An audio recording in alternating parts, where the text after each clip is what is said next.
भाई मल्लिका सागर से आरसीबी को 20 लाख का नुकसान हो गया है।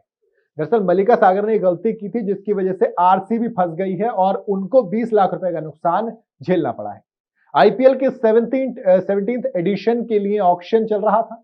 इस दौरान नीलामी में भैया बहुत बहुत पैसा बरसा गया। कुछ खिलाड़ी तो ऐसे रहे कि मतलब हैरान कर दिया उन्होंने। कहा गया कि भैया इतना पैसा कैसे ले जा सकते हो, वो तो बहुत ज्यादा हो गया। खिलाड़ी ऐसे भी रहे जो कि अनसोल्ड रह गए, जिन पर थोड़ा सा चौंका दिया। जैसे स्टीव स्मिथ, मैं पर्सनली चाहता था कि वो बिके, लेकिन नहीं बिके। सरफराज खान रहे, वो भी नहीं बिके। तो ऐसे कई सारे नाम थे। करुण नायर भी उनमें से एक थे। इंडियन पे थोड़ा सा कमजोर दिया गया। फिल सॉल्ट, अगर मैं एक और इंग्लिशमैन की बात करूं, वो भी नहीं बिके। तो इन सबसे इतर एक ऐसा मामला हुआ जो कि थोड़ा सा हैरानी वाला लगता है, जिसमें ऑक्शनियर मल्लिका सागर ने एक बड़ी गलती कर दी और इस गलती की सोशल मीडिया पर काफी ज्यादा बातें हो रही हैं। बताया जा रहा है कि मल्लिका की इस गलती की वजह से आरसीबी यानी कि रॉयल चैलेंजर्स बैंगलोर को 20 लाख रुपए का नुकसान हुआ है। अब सवाल आता है कि गलती कब हुई, कैसे हुई और इस गलती से नुकसान कैसे हो गया। अब अगर इस गलती की बात करें तो ये गलती वेस्टइंडीज के स्टार बॉलर, तेज bowler, fast bowler Alzarri Joseph की नीलामी के दौरान है।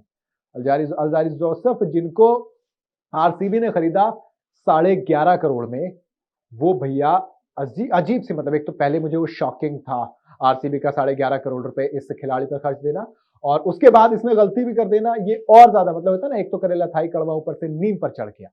कुछ ऐसा ही हुआ इनके साथ भी। दरअसल अब फ्रेंचाइजी को नुकसान होने की बात सामने आ रही है। तो ऐसे में जानते हैं गलती कब हुई।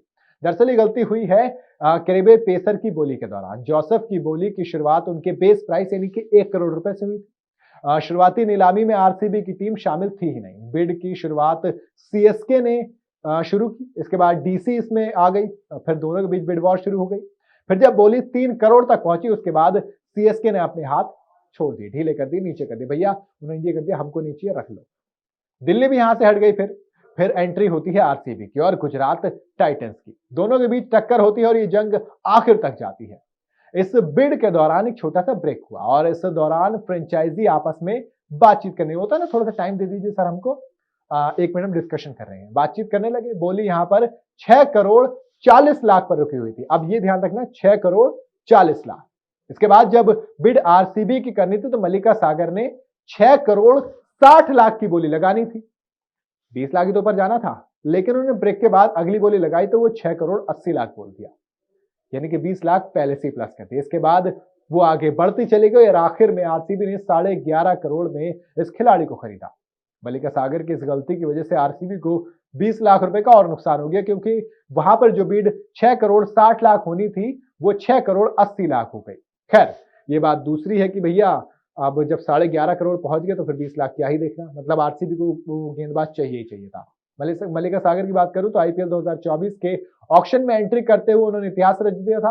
वो ह्यूज एडमिट्स की जगह लेने वाली और पहली फीमेल ऑक्शनर थी जो दुबई में हुआ। पहली बार तो पहला ऑक्शन दुबई में हुआ था, उसके बाद ये पहली थी जो फीमेल जिन्होंने ये होस्ट किया था। और कुल मिला के काफी चीजें हुई इस ऑक्शन के दौरान, जैसे कि प्रीति जिंटा वाला एक इंसिडेंट हुआ बीच में, फिर एक और ये कि भैया हमारी 95 लाख की बोली, तो 2-3 इंसिडेंट्स हुए। खैर, पहली बार था।